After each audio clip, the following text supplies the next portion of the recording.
Welcome back to Kitco Mining's Digging Deep with me, Paul Harris, in which we take a closer look at some of the most interesting news items in the mining space this week. Joining me today is Neil Adshead, a consultant analyst at the Commodities Discovery Fund, and he's joining us from Palm Springs in California, where he's at the final day of a mining investment event. Neil, welcome back to Kitco.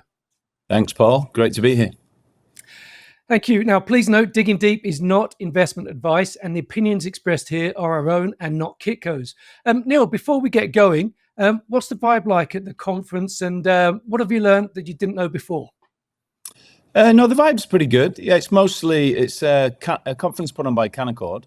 They've been doing it now for 3 years in Palm Springs, California. It's mostly institutional investors. There's no real retail investors here. And it's mining companies from North America and Australia primarily. Yeah, and the mood seems pretty good. I think everyone's quite happy being in 30-degree heat, being able to play golf and having a couple of drinks in the evening. So it's been pretty good so far. Okay, and we're in the middle of first quarter results, and they continue to come in thick and fast, and some really positive news out there. Of note this week, Kinross Gold reported a 20% margin expansion in the first quarter. Kinross seems to have been the best of the bunch so far, Neil. Yeah. No, we were discussing margin expansion, margin contraction a little bit on our last call, and it is quite interesting. The commodity prices go up and down, but also the sort of cost profiles and the amount of money that a mining company needs to spend also goes in cycles. Goes up and down. So every now and then, you can imagine it's a little bit like a concertina. There's times when a mining company sort of the margins get squeezed, and there's times when the margins expand. And, as an investor, that's actually a good thing to actually try and predict. And, I go back to when a couple of years ago, I was looking at a gold mining company in Africa, and they'd raised all their capital. They were in the middle of spending the capital to build the mine, and they were never going to issue another share until the mine was in production. And as I was watching that company, I realized that their production was going to double, before they had to issue another share. So I basically predicted, it's quite easy to read it, that these guys were going to have massive margin expansion within 12 months.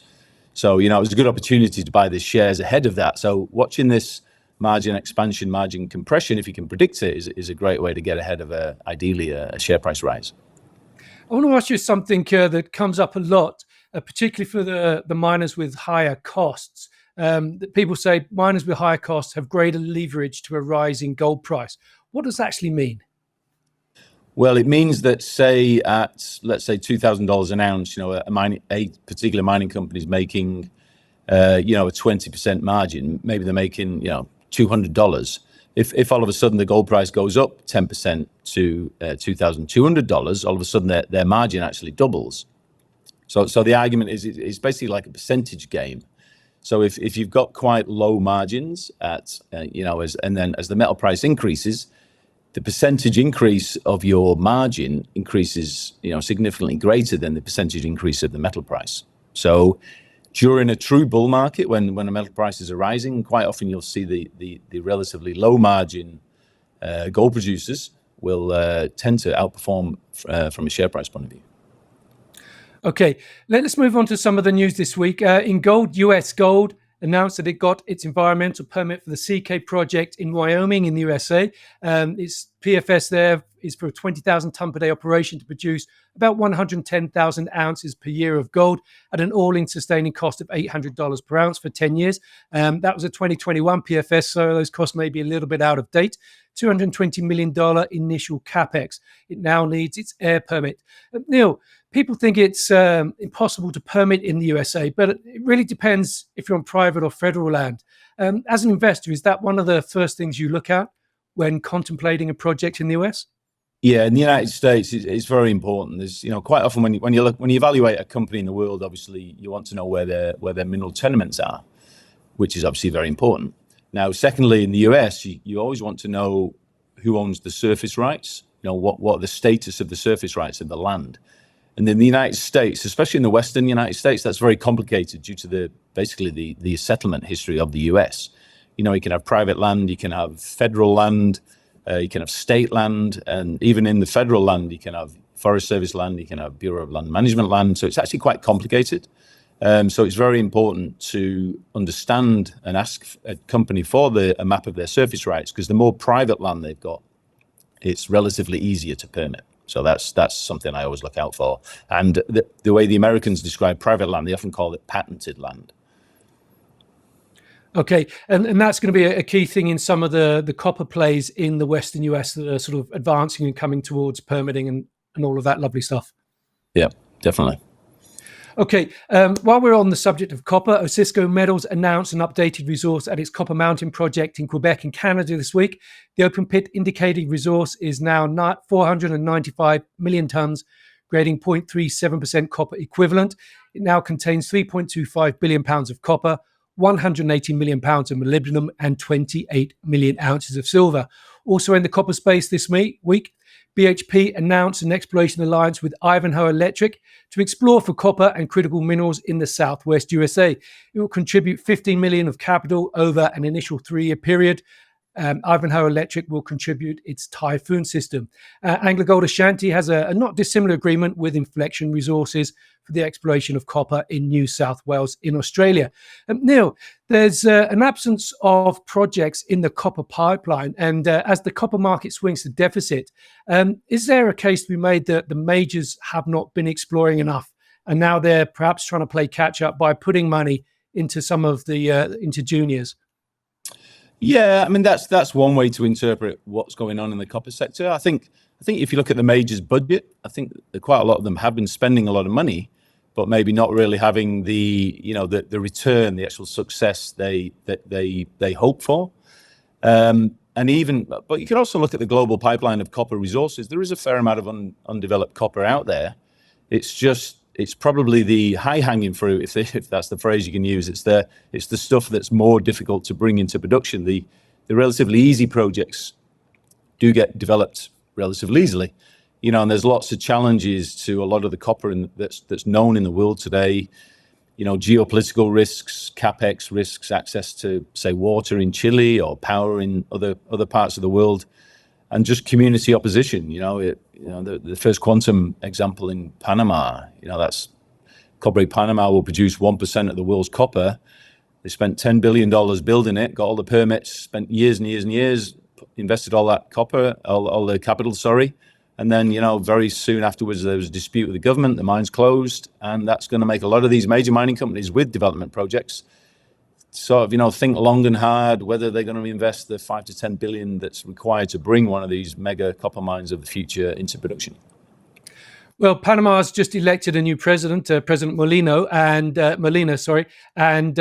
he's apparently wants to kickstart the economy, and he's apparently quite open to the possibility of bringing back Cobre Panama in one way, shape, or form.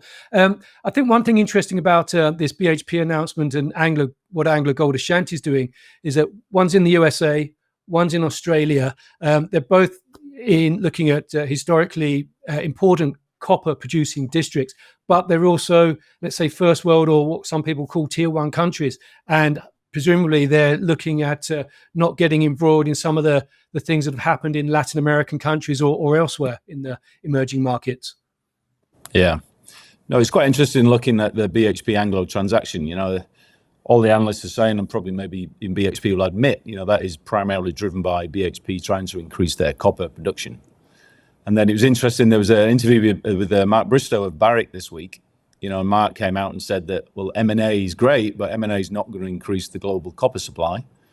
All it really does is change the name of the mining company that owns the mine. It doesn't actually bring any new supply on. And if anything, a company like BHP might take, say, Anglo American's smallest copper mine, and it might not be too good enough for them, and may end up closing it. So actually M&A, you could argue, could actually slightly reduce future copper supply, which just makes the copper market even tighter. Whilst I agree with what Mark Bristow said, if you're the board of directors and the management of a company like BHP, doing an M&A transaction will increase your copper supply, so you're improving things for your shareholders. And what happens to greater humanity, you could argue really isn't your concern. True. You could say that. Yeah, no, I agree 100%. But again, I probably will use the Cobre Panama example quite a lot. If you're the board of Teck or Anglo or Codelco, one of these large companies, and you're looking at bringing on one of these mega mines, you've got to find $10 billion and you've got to get all the permits, and it's putting a lot of capital at risk for quite a long time before you get payback, even if you predict, $5 a pound copper. So there's a lot of risk for major mining companies these days to actually invest those huge amounts of capital to bring these big mines on. And without these big mines, it's all well and good somebody bringing on a 30,000 ton copper mine in Nevada or Africa or wherever, but that's not going to make a dent in a global market that's roughly 25 million tons of copper a year at the moment. That is quite a quandary for humanity, isn't it? Sure. Yeah. No, I saw an article from Goldman Sachs this week. That's Goldman Sachs doesn't really have an axe to grind with any. It's not necessarily a mining brokerage house. And they were predicting at least a 400,000 ton a year copper deficit in 2024 and 2025. The current copper price is just under $10,000 a ton, and they were predicting by the average price they believe in 2025, which is not very far away, will be $15,000 a ton. So a 50% lift from where we are today. So on the back of that, expect $6 if you believe Goldman Sachs. And all the forecasts are sort of aligning. You're looking at $6-7 copper in a couple of years. We need to bring in Yushan Bold and yeah. No, but sorry. You mentioned money. Let's talk about money. Metals prices may be flying, but I think it'd be fair to say that the finance window for juniors is probably more shut than open. And we're starting to see more staying alive financings. Just one picked at random. Talk Resources this week announced it will raise 1.5 million Canadian at 10 cents with half a warrant to finance general working capital. Neil, what's your view on the finance window? Open, shut, bit of both? I think it's a bit of both. I think it's probably just in a nice neutral place right now. And by that, I mean, good companies with good projects, good business plans, there's always money available. We are seeing financings getting done. There's a couple of big financings happened on the ASX in recent days. Hundreds of millions of dollars been raised. There are juniors. There's juniors here raising money now. So, and another way to think about that is that if I thought every junior going to Bay Street was getting the money they were seeking, I think we'd have a bigger problem. Because I think we'd end up with ultimately a lot of capital misallocation, a lot of money would be wasted. And kind of the basis of capitalism is a competition for capital. If we had sort of zero cost capital, I'm not convinced that would actually improve the exploration sector. So I actually, as a long-time investor, I do prefer to see that not every junior seeking money gets financed, because some of these companies should not be financed. I think there'd be a lot of people that would agree with you there that there needs to be fewer companies in the junior mining space. One company that can raise money is West Red Lake Gold Mines, and it seems it can't get enough of it. In April, it raised 27 million US via some gold-linked notes, and now it's announced a 30 million Canadian bought deal, which brings its financings in the last 2 years to 5 in total. West Red Lake said it got the bargain of the century last year when it bought the Madsen gold mine in Ontario for $6.5 million, in which it said it had over $350 million of investment. With the 5 financings it's done so far, West Red Lake has raised more than $100 million. So it seems Madison is going to consume a lot more capital. Neil, what is it about orogenic gold systems that potentially make them money pits? Money pits mean in terms of they lose money? Well, no, you just got to keep putting in more and more and more and more. Especially some of the Canadian ones. So, I mean, not specifically talking about Madsen, but, the deposits in the Red Lake have a history of high-grade gold, but it can be quite discontinuous. So, you can get great drill results, but when you try and drill around that particular hit, it can be a bit hard to join up. And obviously, to have a good mining project, you need your gold hits to form a coherent, solid body, which the miners can mine. Now, the beauty of Red Lake, historically, the old Red Lake mine, the old Goldcorp mine, back in the day, they had that amazing high-grade zone. And so that they did have one little pod. Well, it was a bit more than little. It was running, I think it was running 2 ounces per ton, 60 grams a ton through the mill at one point. So they do have this ability to have these amazing windows of profitability, but generally they do tend to be quite nuggety, and they don't join up as well as what you'd like. Okay, should we have some sleaze, Neil? Sleaze. Okay, over to you. We haven't had any sleaze on Digging Deep so far. I think it's about time we did. Okay, Nickel 28 Capital fired its founders this week after an investigation uncovered what it said was serious misconduct. CEO Anthony Maluski, President John Cochrane, and CFO Connor Kearns were all fired. They said they believe their terminations are tied to a fight for control led by top-tier shareholder Pelham Investment Partners. In March last year, Pelham launched a tender offer to grow its ownership of the company. Also terminated this week, and perhaps not under the sleaze title, there was a disturbance in the junior Explorer Force last week when Fireweed Metals announced the exit of popular CEO Brandon McDonald. Peter Hempstead is interim CEO. Lundin Group head Adam Lundin is appointed strategic advisor, and Philo CEO Jamie Beck has been nominated to the company's board. Fireweed also recently relocated its HQ into Lundin Tower in Vancouver. I made a Star Wars reference at the top, so maybe a Star Trek Borg reference is appropriate to close this section. It's probably best not to dwell on this, as we're not privy to the details of what actually happened, and speculation could land us in some hot water. So maybe let's move on to drilling. Don't have some sleaze here, but certainly we've got some controversy. First up, Red Pine Exploration withdrew all drilling results from its Wawa Gold project in Ontario due to inconsistencies in the way it reported the information rather than the way the work was done at the assay lab. Red Pine stock halved on the news. CEO Quentin Yari stepped down a few weeks prior to this coming out.